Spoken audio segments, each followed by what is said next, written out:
Halloween is just around the corner. I wanted to have a chat with you about the movie Halloween and about the Halloween franchise in general. Not one of these, let's talk about the first one, second one, third one, fourth one, because that would be a crazy long conversation and it would get rather boring once you get to, number 4, number 5. So I've got a few questions. We're just going to have a good old chat about the original film, the remakes, and then more importantly, I want your thoughts on where they should take the Halloween series. Because as you know, Miramax now have the TV rights to it. What should they do with it? Because I'm sure you'll agree this franchise, there's a few issues. It's not exactly been smooth sailing right across the board from 1978, has it? No. What I find interesting though is it's a series that should actually end now because it's just finished the 13th film in the series. So that would just end it so nicely. 13, obviously having the horror kind of tinge to it as well. So they should just end it there. But there's multiple reasons why they should just end it other than just number 13. There is. So we're going to go all the way back to 1978 when the first one came out. You were not around in 1978. So, Nope. you weren't watching films like that. So when did you first see the original? And it does get kind of confusing because we've got 3 films in this franchise that are called Halloween, which I'll get onto that at some point, and 2 that are called Halloween 2. So when did you first see the original Halloween? I think I was probably around about 10, 11 when I first saw Halloween. Because if I remember correctly, I wasn't one for trick-or-treating. I was always the sort of like a hermit kind of person, so I wasn't one for a person to go out and do trick-or-treating. So on a Halloween, my parents used to go out because they hated trick-or-treaters coming to the door. So their idea was, let's have a break and get away. So they used to go out on a Halloween, and my cousin used to look after us, and my cousin was the one who got me into horror films because she was the one who showed me my first ever horror film, which was Poltergeist. And so she got me into horror films, and so I loved it when she was babysitting because I knew there was going to be a horror film that I was going to watch. And so it was like quite late then, if that's the case, because I watched Poltergeist when I was 3. And this would have been what year, just to give people context? So you were born in what year? 1980. Right. So I watched Halloween when I was in, I think, 1991 when I watched the first Halloween film. See, my brain's like, well, that's quite late. And I'm like, no, because you were 10. So it's like, yeah. And what did you think? I mean, what was obviously the babysitter, I'm guessing, did you introduce you to Halloween? You're being introduced to Halloween by someone who's babysitting you, and the film is about children and adults being terrorized whilst babysitting. Yeah, so for me, considering that I was 10 and I had watched horror films prior to that, I watched things like Nightmare on Elm Street and Friday the 13th. So I had already seen that. I saw The Thing already, and I saw Alien and Aliens, and so Evil Dead. So Halloween, the first one would have been really tame for you then. Yeah, considering, I'll admit to this as well. Before I turned the age of 10, I Spit on Your Grave. Wow, so Halloween was definitely tame for you because there isn't a lot of blood and guts in it, to be honest. No, it's like the Texas Chainsaw Massacre, which again I watched that prior to watching Halloween. So it was like watching the Texas Chainsaw Massacre. It's one of those films which is smartly constructed because people think that it's uberly violent, like extremely violent, just like the Texas Chainsaw Massacre. But when you watch it as an adult, you realize it's not as violent as you make it out to be. Because it's what you perceive it to be. It's what your brain sort of like tricks it to be. You think, he's going around slaughtering people, slicing people open, cutting throats, etc. When it's not that film. It's more like something that psychologically scars you rather than viscerally scars you. I mean, you watch it nowadays, and it looks very much like a TV movie of today. I mean, TV movies today would be more violent, I think, than the original Halloween. But back in the day, I was born in 71. I would have seen the original Halloween probably when I was about 9. because I've actually watched these in order. So I saw obviously number 1, number 2, and so on. Number 2 I saw on a rental VHS not long after it came out. So that would have been around, probably about 1982, maybe 1983. So I saw Halloween probably around 1980, 81, I think. And it freaked me out, but not because of the blood and guts. Although I'd probably seen very, very few horror films. I think I'd heard The Omen because it was on TV in my parents' room and I could hear it, and the Rottweilers barking and stuff gave me nightmares for ages. I certainly hadn't seen Last House on the Left or Hills Have Eyes or anything like that, which came out obviously previous to Nightmare on Elm Street and stuff. So for me, Halloween was quite scary and freaky, but I think the first one is very, very believable. There isn't too much of the supernatural in the first one. Obviously, you got elements like the guy just will not die. He just keeps coming. But to be fair, you hit somebody in the wrong place, I guess that could possibly happen. It's only later on in the series it goes crazy supernatural and goes a bit weird, which I think is one of the downsides to the franchise. But I did love the original Halloween. I instantly became a John Carpenter fan, and then followed all the films he did: Escape from New York, The Thing, The Fog, all that sort of stuff.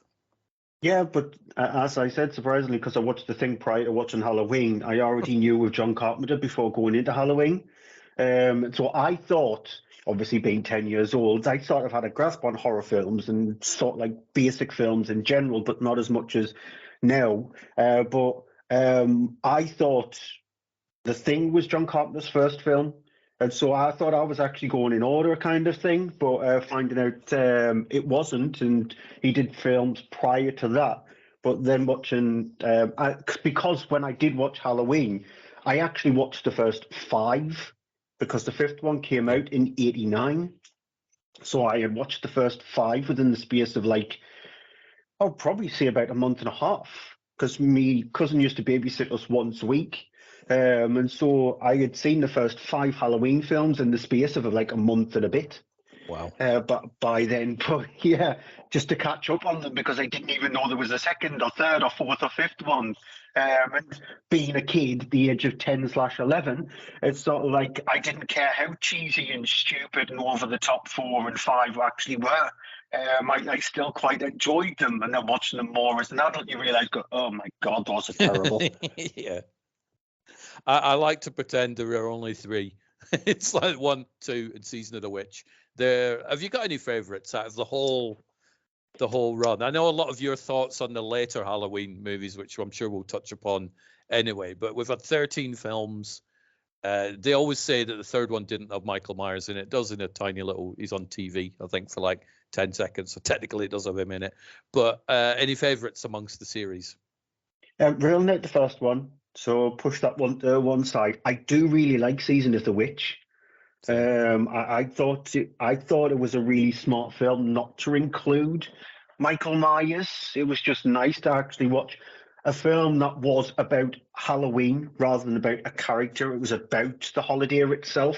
So I do actually like Season of the Witch. I actually think there's elements of H2O, which is actually pretty decent. It was just nice to see Jamie Lee Curtis returned, even though she said she would never, ever return to the series, and sort of talked into it. And then again, in 2018, thanks to Jake Gyllenhaal, talked into actually doing Halloween for David Gordon Green. What was Jake Gyllenhaal's involvement then? What was that story? I think Jamie Lee Curtis is Jake Gyllenhaal's godmother, if I remember correctly. And it was him who actually sort of talked her into it, saying that, you should actually do it. It would be a nice thing for you to actually do. So it was him who persuaded her to actually be in Halloween, which I thought David Gordon Green did a decent job, considering the kind of films that he did prior. He didn't touch horror, only in little spits and spurts. If you listen to a recent interview from him, that he had sort of ideas gestating when it came to Halloween. But I thought, considering that his previous films were more shocking than Halloween because of the content, they were terrible. I don't think his films are funny at all. when he actually did Halloween, I thought, oh, he's stepping out of his comfort zones. And I love directors who do that, step out of their comfort zones, try something different. And I actually thought he did a pretty decent job. If you look at the rest of the series, though, can you pick a good film out of the rest of them? Not really. I mean, like you said, the first one I would put in there. I do like Halloween 2, the 1980s one, not the Rob Zombie one. I am a Rob Zombie fan, but Halloween 2 that he did was not a good film at all. I do like Season of the Witch. I did like H20 because I saw that at the cinema, but I haven't been back and rewatched it. And the 2018 Halloween remake sequel thing, which is still called Halloween, that's okay. That's pretty good. But I would probably say the original and Season of the Witch would be my top 2 of the favorites. So the flip side of that is you can only choose one. Which one do you think is the worst? It's got to be 4 or 5. I think I haven't seen it for many, many years, but I think Halloween 5 is probably, from memory, that wasn't good. 4 is okay if you can get past the terrible mask. It's like, the hell have you done to that? It's dodgy sort of mask design on that one. I would probably go number 5. What about yourself? Resurrection. Really? Oh, yep. Resurrection is not by far, because there are ones that are very close. Rob Zombie's Halloween 2, which is just not a Halloween film at all. It doesn't even belong in the whole conversation. And even though I hated Halloween Kills and Ends, I thought both of those two were stinkers of films. I think Resurrection is just a pathetic excuse for a Halloween film. Because they thought it was trying to be smart. Coming out in 2002, 2 years after the millennium, it was sort of like going for that sort of like teenage-esque kind of audience, which a lot of these horror films aimed at. But it was going for the silly teenagers, the ones who go to horror films and scream and giggle and laugh and yell and all that kind of stuff that you see at American cinemas, and you think that does not belong in a film. You go to see a horror film, and yeah, it's fine if you get scared and jump up, but not laughing and sort of like talking loudly. That's what Halloween Resurrection was aimed at, the idiots of the horror watching community who don't actually watch horror films. And so it was sort of like, in a way, it predated Five Nights at Freddy's kind of thing. It's sort of like that kind of audience that it's trying to grab for. Because Five Nights at Freddy's, the games aimed at just little schlock, little jump scares here and there. But it was nothing serious. And Halloween Resurrection is the epitome of that. It just, it's an absolute travesty of a film, Resurrection. That's my worst one. It's one I've not been back and watched probably since it came out. I imported the DVD from like US and whatnot so I could watch it because I like Michael Myers films. But yeah, I may go back and rewatch them, but I've never actually binged watch or watched in close succession like you did with the first 5. Watched them all back to back. I tend to just watch them years apart. I'll often go back and watch the first one and the second one as a double bill. Season of the Witch for me is like a standalone film. It is a film I watch every single Halloween, along with Night of the Living Dead and Texas Chainsaw Massacre and Blair Witch Project. They're my go-to films. The David Gordon Green ones, obviously they're quite recent, so I've not gone back and rewatched those. I didn't mind Halloween Kills. I wasn't a huge fan of Halloween Ends. It was like, what am I watching? Maybe I need to go back and rewatch that at some point, but you really don't. Probably not. There's plenty more films to watch. Yeah, considering that Halloween Ends was the end of pretty much not just his trilogy, but the story in general. And the way he actually handled Halloween Ends, and the fact that if you take all of the scenes between Jamie Lee Curtis's character, Laurie Strode, and Michael Myers, they probably make up about 20 minutes of the film, and then the rest is a completely different story.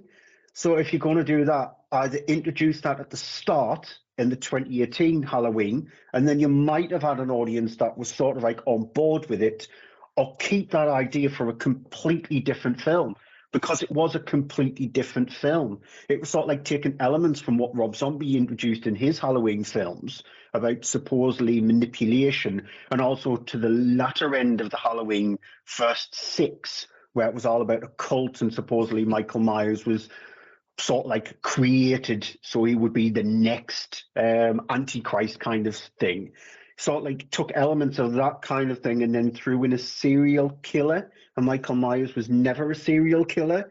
And sort of like threw those ones in together, and you're thinking, you've got an idea for a completely different film, but you knew that that film would never get greenlit, and you've already had Halloween Kills and Ends greenlit, so you've threw it into that and go, let's add Michael Myers on top of that. Yep. And let's have Halloween Ends. I was always under the impression that Halloween Ends was going to be this big face-off finally between Laurie Strode and Michael Myers, and not necessarily the film was going to be 90 minutes of them fighting each other, but kind of close. I thought it was going to be the Alien versus Predator type thing, and it just kind of wasn't. She spent the majority of her time in a hospital bed, didn't she, for those last two films. It's a bit odd. So very much like H2O in a way in some instances in the start of Resurrection. But the way they should have actually handled Halloween Ends, it should have been the sort of like the fight between those two. And it should have went back to sort of like its original roots and be about manipulation, about Michael Myers manipulating Laurie Strode, sort of like affecting her sort of like mental capacity, etc. And it should have explored that rather than what it actually did. I think the series overall, it feels very DC-ish, as in they kept trying to course correct. They didn't really have a long definitive plan. I think obviously in the Halloween thing, it kept passing from various producers and sons of producers and different companies. Dimension had it, MGM had it. It's I don't think anybody really knew what to do with that. So if you could say, where did it go wrong for you personally, the whole franchise? I'm guessing you do think it has gone wrong in many places, but what would you have not done that they did? You're not allowed to say Halloween Ends. You can't just obliterate a movie. Although you can, I guess. I sort of like, because they knew what kind of audience was actually jumping aboard horror films in the late 80s. So that's why there's a complete tonal shift with 4, 5, and 6. With the way it was handled, because if you look at sort of like the franchises like the Friday the 13th and A Nightmare on Elm Street, they were actually getting, the more they were going through it, the more ridiculous they were actually getting. And sort of like the late 80s into the early 90s was all about silly schlocky horror. It was all very, very schlocky horror. I think the way they should have done it is, and they sort of did it, because the 4, 5, and 6 are sort of like its own trilogy in a way, even though it's got the same characters in it. It's like its own trilogy. And then you came back with H2O and Resurrection, which there was supposed to be another film after Resurrection, but that never happened because of how badly Resurrection bombed. It's sort of like the same with Halloween and Halloween 2. Again, there was supposed to be a third Rob Zombie film, but again, the second one bombed. And so there were supposed to go in instances of trilogies, each little step. Yeah. I think, in my opinion, it should have ended after Halloween 3, when I had the idea that Halloween 3, because everybody knows the way the franchise was supposed to work is each Halloween film was supposed to be different. So the first one was supposed to be based on Michael Myers, and then the second one was supposed to be, even though it was set at Halloween, it was supposed to be about a different disaster and a different thing, and that's how the franchise was supposed to go. Feel like a different film, but set at Halloween. However, because of how successful Halloween was, Halloween 2 brought back Michael Myers. Yeah. And then the Season of the Witch was supposed to be the second one, and they thought, let's just do that the year later, because they already had the ideas there, etc., and so they did that. It should have ended there after that. Yep. Because each one is its own trilogy. And so I know it's easy to say I would not have made Return of Michael Myers or The Revenge of Michael Myers or The Curse of Michael Myers. I would not have made those. But if you sort of like take Michael Myers out and sort of like centered around something else and made a trilogy set at Halloween about something else, I think that might have worked. And then obviously, because it was a franchise that lay dormant for a few years after The Curse of Michael Myers, to celebrate the release, like the 20-year anniversary, they decided to do H2O. And they probably didn't realize how successful H2O was going to be. Hence why they did Resurrection, and then they shot themselves in the foot, like movie studios normally do. So I think they should have ended at 3 and went with the ideas of what they did with 3, and then from that point onwards, sort of like did a trilogy maybe on something different to do with Halloween, and then did another trilogy, have the Halloween name, but don't have Michael Myers involved, and then just keep on doing that with maybe 3 films, and just reinvent yourself each time with each cycle. That's the way they should have done it. But unfortunately, because Season of the Witch did not do very well at all, they just clamoured for more Michael Myers, and they brought Michael Myers back. Do you think Halloween 3 Season of the Witch would have done better if it was just called Season of the Witch? Yeah, it would have, because it didn't have the Halloween moniker to it, because I think a lot of people, because with it coming out just a year after Halloween 2, with it having the Halloween name, people, and the number 3 beside it as well, Halloween 3 Season of the Witch, and the way they thought like the poster was, people thought, oh, it's another Michael Myers film. Because the year prior, they'll have just seen Michael Myers in Halloween 2. And so they sort of like attached it to that. So if it was called The Curse of Michael Myers, or just Halloween Season of the Witch, not to take out number 3, take out the number. Yeah. Maybe it might have actually lasted better, but because it had the number in it, and then by the time I got to number 5, and then next time we saw a number was in Rob Zombie's Halloween 2, because obviously H2 war stupid. Yeah. But yeah, they dropped the numbering of the films itself, and I think it was the number that was attached to Season of the Witch which harmed it more. And this was obviously pre-internet as well, because now if Halloween 3 Season of the Witch comes out, as soon as the first person's watched it, they're online going, there ain't no Michael Myers in this film, don't watch it. And then you could torpedo a film.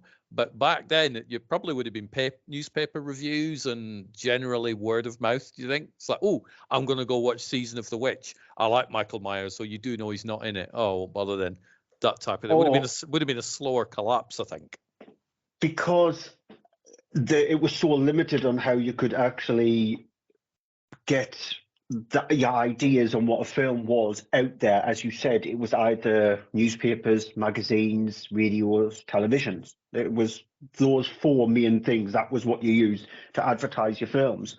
They could manipulate the advertisement for the films very, very easily. See, with the internet now, it's hard to do that because people will instantly see beyond it. It's very easy to see beyond it. But because with radio, you could just have an advert which says the latest Halloween film. And then people are going to go, well, the last year I saw Halloween 2. It's got Michael Myers in it. Play that advert on radio a month before it's actually coming out. You've got people thinking it's the next Halloween film's coming out in a couple of weeks' time. It'll have Michael Myers in it. I'm going to see it. You can easily manipulate. Same with the adverts on TV. You don't have to show much. You could just easily bring up the ident of Halloween on the screen, and then 3, and then Season of the Witch, and then that's it. People are thinking, oh, it's the 3rd Halloween film with Michael Myers in it. So it was very easy to manipulate audiences back then compared to what it is like now, whereas if they did put Halloween 3 Season of the Witch, people will instantly find out, go on IMDb, just check and look, oh no, Michael Myers is not in it. Yeah, I'll skip it. I mean, all I remember about Halloween Season of the Witch when it was out was the poster art.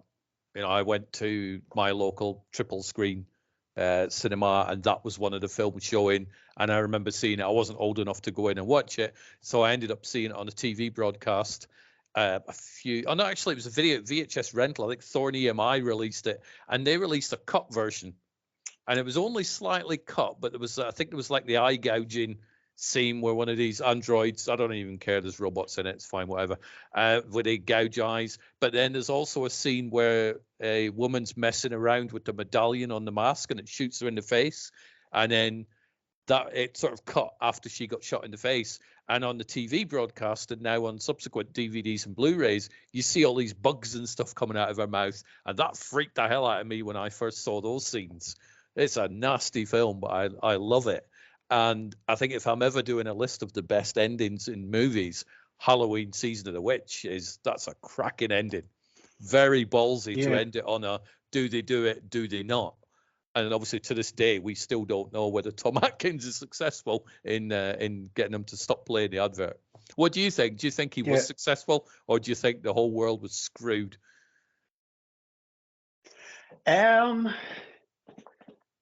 It's sort of like the ending of The Thing, because I've just watched an interview with John Carpenter, and John Carpenter knows the actual ending of The Thing, the true proper ending, but he will not reveal it to anybody. Oh, Carpenter.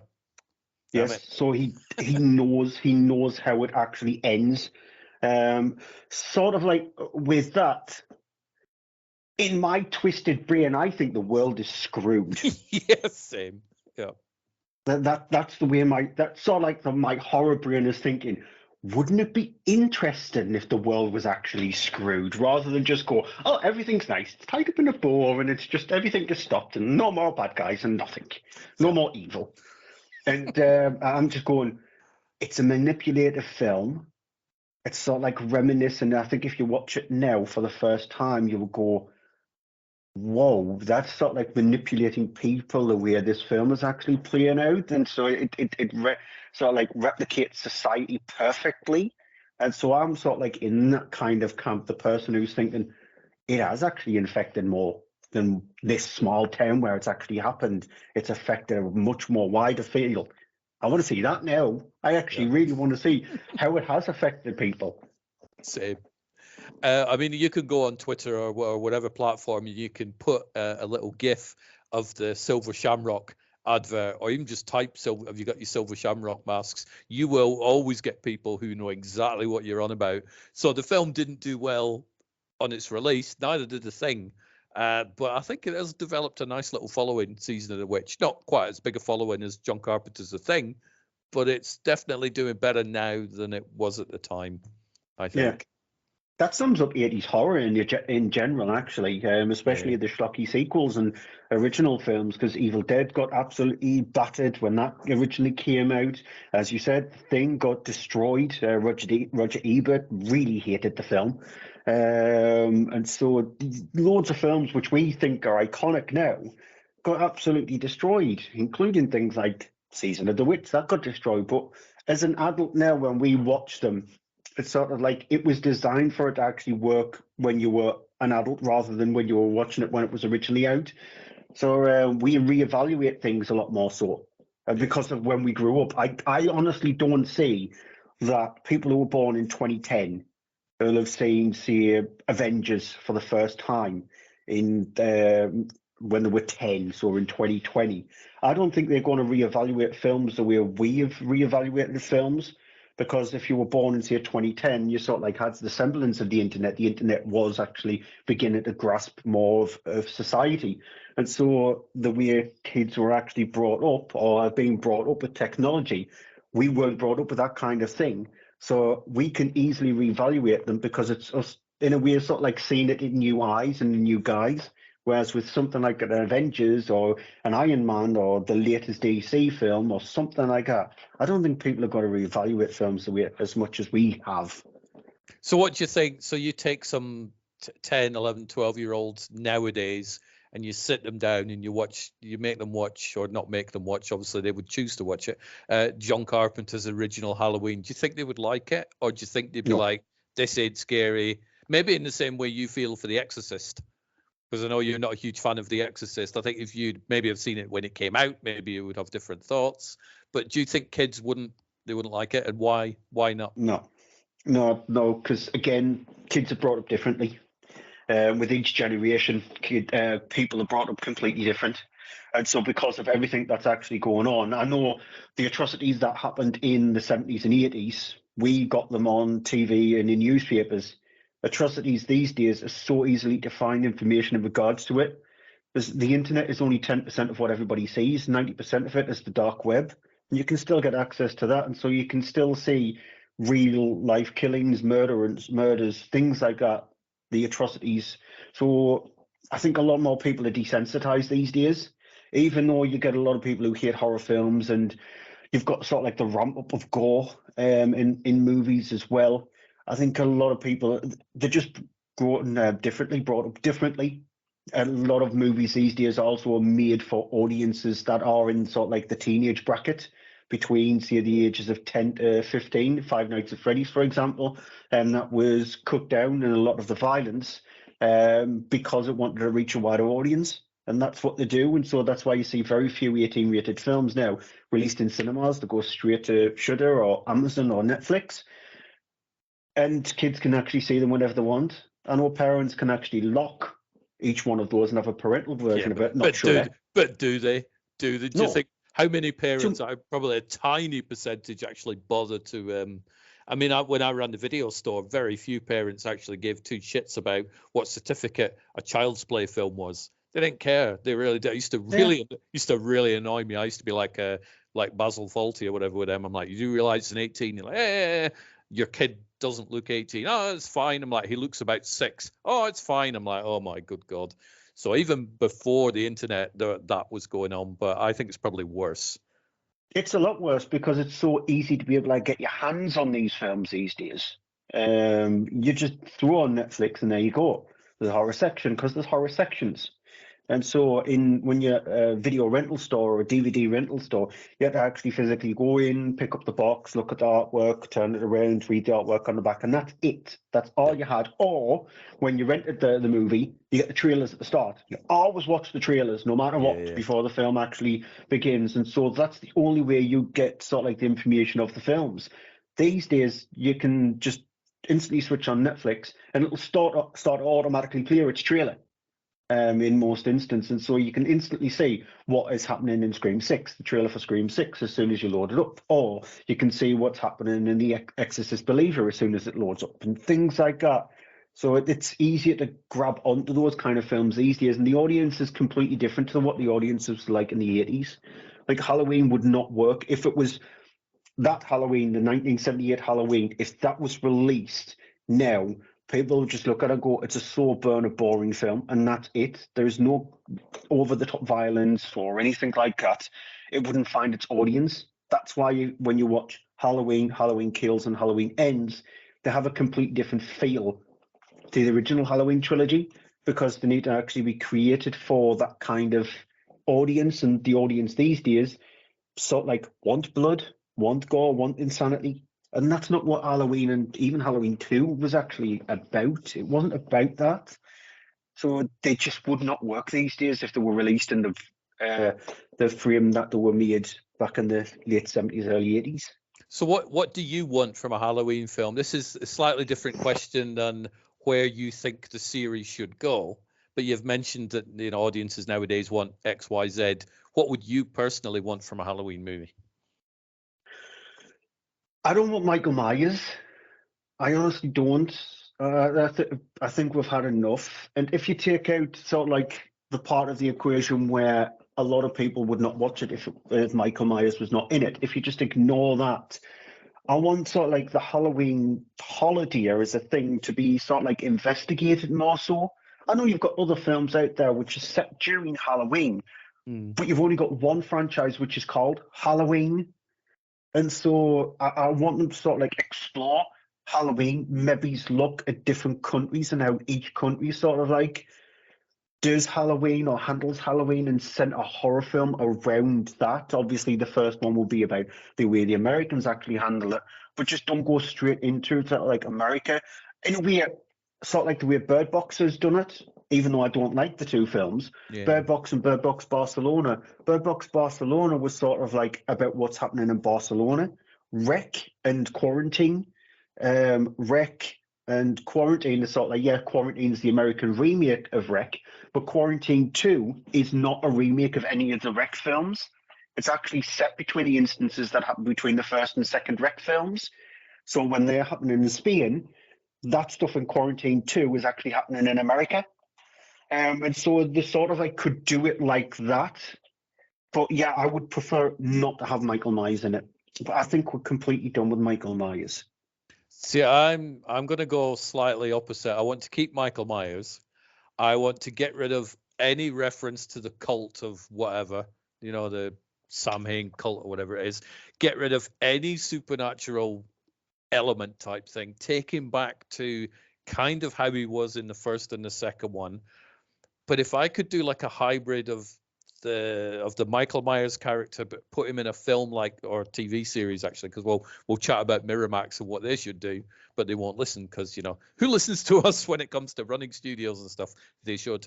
I would put it in something along the lines of the World of Seven, the David Fincher one, solely stuck in realism, solely about some crazy person that's just killing whoever. Just keep it super brutal, not supernatural, not weird, no brothers and sisters or all that sort of stuff. But I just think putting it in the world of the Fincher Seven would work for me personally. I would love to see that. So I'm going to keep Myers, but get rid of all the silliness.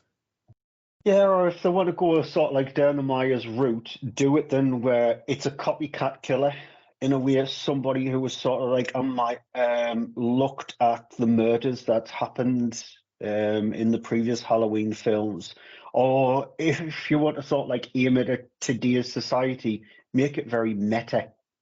Go down the meta kind of route. Somebody who's sort of like the Human Centipede 2. So I take the idea where the person in the first in Human Centipede 2 is sort of like so obsessed with the original Human Centipede film, the fact that he's watched it every single day for months. Sort of like do it on based upon that. Set it where somebody has been completely obsessed by the Halloween series and sort of like sees himself as a Michael Myers-esque character.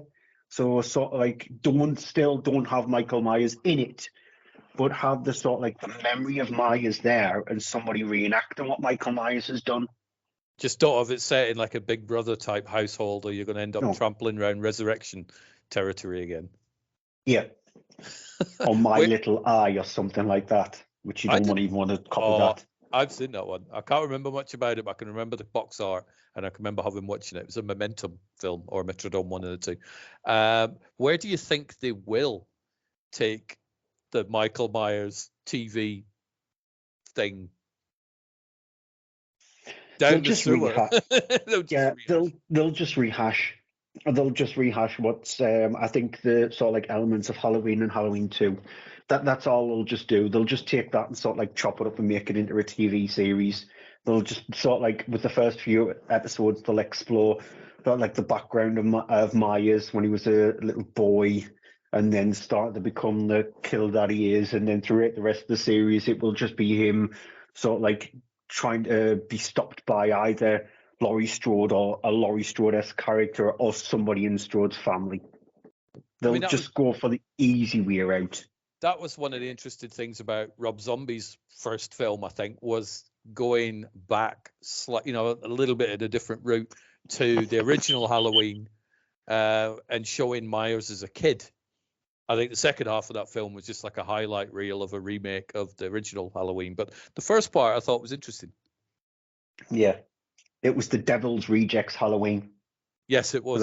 That's what his was. Because he's obsessed with sort of like that kind of setup. If you watch every single one of his films, even the Munsters, if you've unfortunately seen. No, I couldn't. I gave up after 5 minutes. I'm like, you know what? I've been told not to watch it. I'm going to check it out because I do like Rob Zombie. And no, I can't do it. I'm out. I bailed. So I can't really give a decent opinion on the Munsters. Other than you need to fast forward through it and get right to the end, and the first like 30 seconds to a minute of the credits that's roll up has the Munsters theme tune, the original Munsters theme tune. That's the best thing by far about that film. I've actually sat through the whole entirety of that film, so but yeah, honestly, back to how they'll handle the TV series. Like I said, they'll just rehash the stuff there. They'll take the easy way out and just copy what's been done before. And is that something you think, you know what, I'll watch it? Because you're generally not a huge TV fan, but with it being Halloween, would you possibly venture into it? Or would it be a case of, I've read what it's about, it's interesting, or I've read what it's about, it's not interesting, just decide at that time? It's probably going to be a first episode kind of situation. I'll probably end up watching the first episode and completely forget about it. Like, I'm a huge Resident Evil fan, but I'd still only managed to watch the first episode of that series on Netflix. This is what's going to happen with Halloween. It's going to be a first watch the first episode and just go, nah, that's a pass. I think with Halloween, though, it's like if they go down the route of remaking it, I think people will go, it's just a remake. I'm not interested. I'm out. And then if they do something totally different, like if they went down the route of what you said, do it different, have all these different cities around the world and all these different Halloween events going on, you would get a bunch of people going, it's not got Michael Myers in it. I'm out. So I don't know how you please the Halloween fans. I don't know if You you can. can't. No. You can't because they've shot themselves in the foot. They've literally shot themselves in the foot the way they've actually done it. Because every single time it's rebooted feeling exactly the same as what's happened before. Just sort of like at that kind of era. So when Rob Zombie sort of like rebooted in 2007, it was sort of like based around what people's mentalities were like in 2007 of what the kind of films that they do want to go and see. That like gritty, sort of like brutal, nasty films. Because in the early noughties, it was sort of like the wave of the French extreme horror films. So like bringing back the extreme stuff that we saw in the video nasties in the late 70s and early 80s.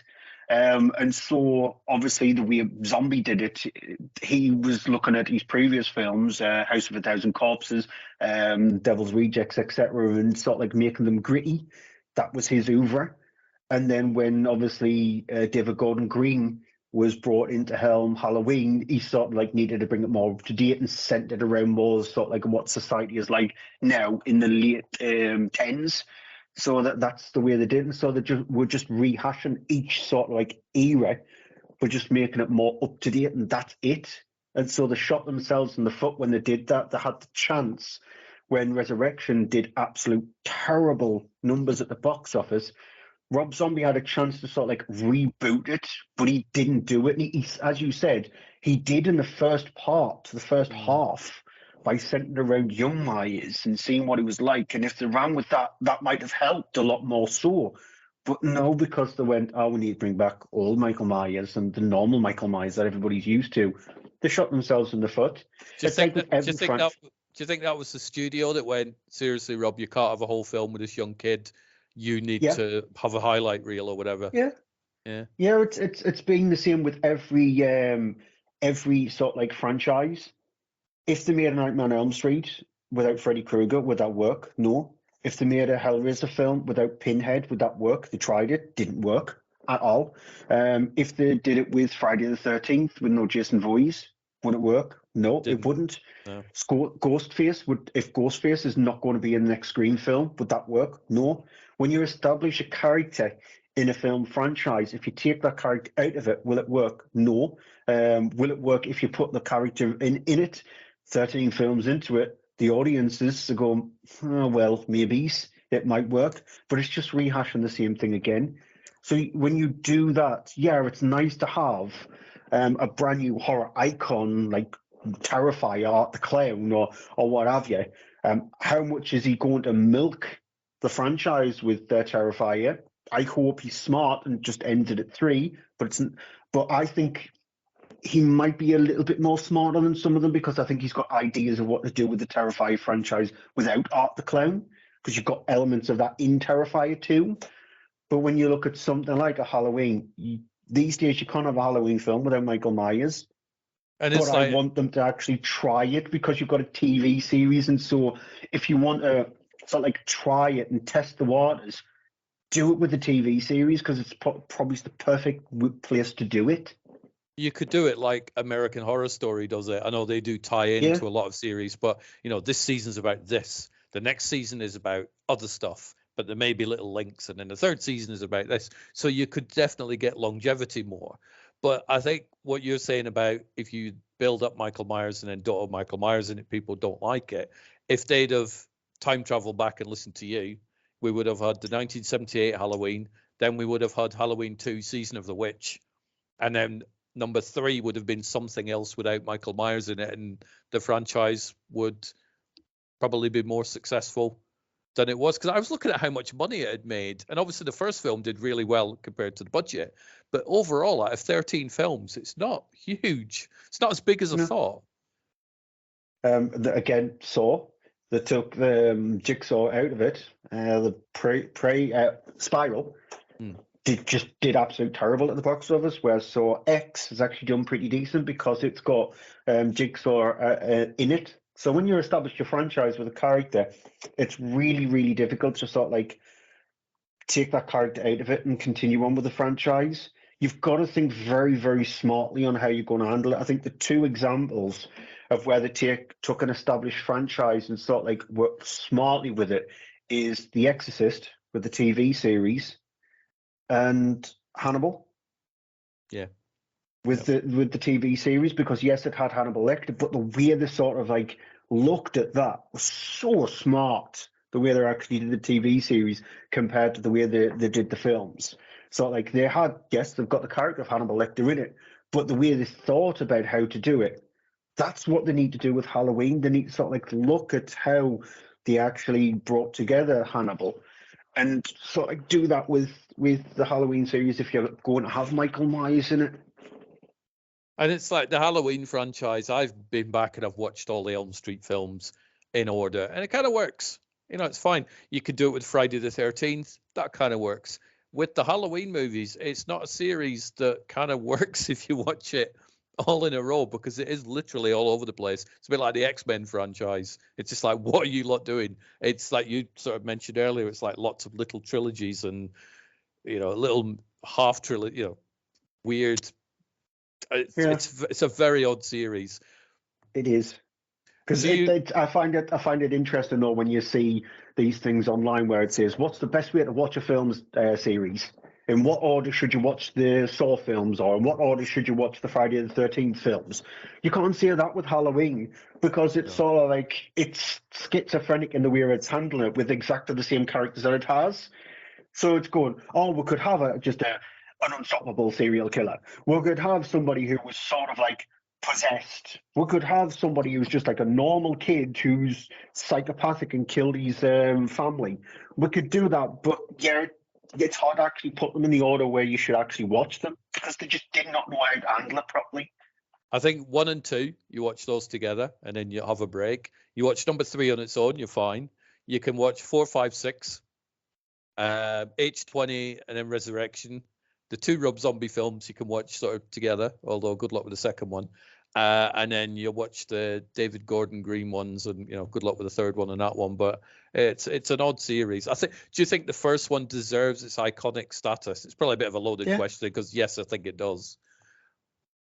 But yeah, it does. Yeah. It does. It's sort of like it was each director was sort of like trying to reinvent the franchise itself of slashers. That's the way they're doing, and each one had its own unique element to it. Even though Halloween and Friday the 13th, they've got very similar feels to it. In a way, Halloween was more gritty. Friday the 13th was more fratty, so like a frat party kind of situation. Aimed at teenagers. Halloween, I think, was aimed more at the adults kind of situation. So they had the whole own kind of feel. So yeah, you've got to put the Friday the 13th, the Halloweens, Nightmare on Elm Streets, etc., on their own little pedestals and say, does it deserve the praise these days that it gets? Yes, they definitely do, because without them, the slasher franchise, where would it actually be? It might not even exist. And it does make you wonder, doesn't it? It's like, where would it be without Halloween? Obviously, with Halloween, we then got Friday the 13th. With Friday the 13th, we got pretty much so many slasher movies in the early 80s. It was absolutely unbelievable. So yeah, I do love the first Halloween movie. Yeah. Are you going to watch it this Halloween? I don't know if I will, because I've seen it, I don't know how many times, 25, 30 times over the years. Yeah, I've seen it tons of times. So probably not. I'll probably just stick to the one that I always watch every Halloween, which is Trick or Treat. And there's news that they are still working on a second one to that. Did you see some rumblings of that on the internet? What's your hopes for that? Do you think it'll happen, or who knows? Probably not. I want Michael Dougherty to just go back to making smaller films because I think that's where he suits it. And he's sort of like got a few ideas. Again, I watched an interview with him a few days ago and the origins of Sam. So it was interesting to find out what actually happens to him. That his idea was, people think that, is he dead after the first Trick or Treat? And if so, how does he come back? You have to remember, he's a pumpkin. But he comes back every Halloween because if you watch Trick or Treat, there was a little seed that fell from Sam. The seed itself planted itself into the ground, and this is what he does every single Halloween, plants itself into the ground, giving Sam the chance to grow. so he can actually return every Halloween. Hence why he can actually come back. So yeah, I would love to see another Trick or Treat. I love Trick or Treat. It is a great film, isn't it? So here's one final question for you. So the studio phone you up, Miramax, go, Stu Miller, right?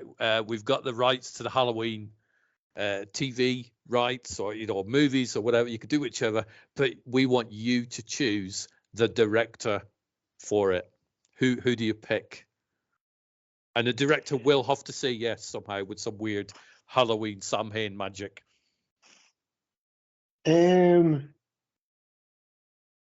I think I'll go with Justin Benson and Aaron Moorhead. Okay. What have they done?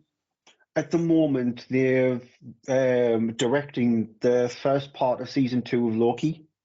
Right. And they've done films like Spring. And even though Synchronic is not very good, they've got some brilliant out there ideas. They're sort of like not straightforward directors.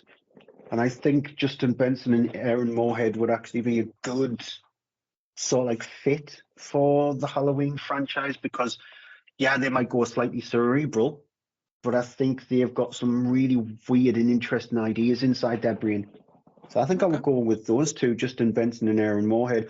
Or if you want to go down the extreme route, go down with somebody like Pascal Laugier, or go with somebody like Paco Plaza, or somebody like that from Rec, or from Inside, or something like go really, really extreme. So, or Alexandra Aja, because Aja hasn't done anything in a while, so that'll be interesting to see what Aja would actually do.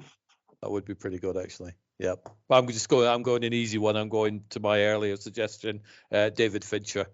David Fincher that did Seven and Alien 3 and stuff like that. Not so much David Fincher that did Gone Girl and Benjamin Button. I want the brutal David Fincher. Need him back. Yeah, I don't think he would actually do it. Obviously, he's got his new film coming out, The Killer.